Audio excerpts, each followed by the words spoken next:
చాలా మందిని ఒకసారి అడిగిదమ్మా, నీకు ఎప్పుడైనా శోధనలు వచ్చాయా? అది ఇంగ్లీష్లో మనం టెంప్టేషన్స్ అంటాం. శోధన మాకెప్పుడు లేదండి అంటారు చాలా మంది.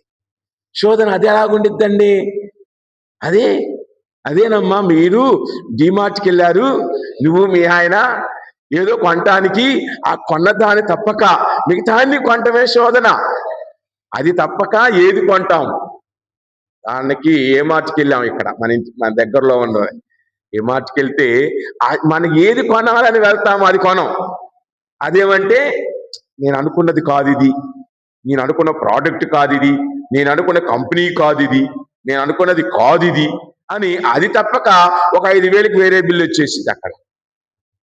కావున శోధన అంటే ఇదేనేమో కదా, మనకి ఏది అవసరమో అది కాకుండా ఏది పోకూడదో దానికోసం ప్రయత్నం చేస్తూ ఉంటాం. అదేమంటే, పక్క వాళ్ళకు అమ్మాయి చీర చాలా బాగుంది, నాకు అలాంటి చీర లేదు, ఆ కలర్ లేదు, ఆ బోర్డర్ లేదు, అది కొనాలా. అది ఆకర్షణ.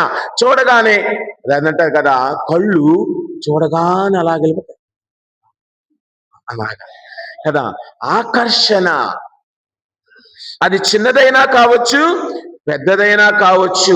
మనకి పిల్లలకి స్కూల్కి వెళ్ళగానే వాడి ఫ్రెండ్ అంటే, ఈరోజు రాత్రి మా డాడీ ఇది కొత్త పెన్సిల్ కొనుక్కొచ్చాడు, కొత్త రేజర్ కొనుక్కొచ్చాడు, కొత్త పెన్ను కొనుక్కొచ్చాడు, కొత్త స్టెన్సిల్స్ కొనుక్కొచ్చాడు, లేకపోతే కొత్తది ఏంటారు క్రయాన్స్లు కొనుక్కొచ్చాడు కదా. చిన్నపిల్లలకి అవే కదా.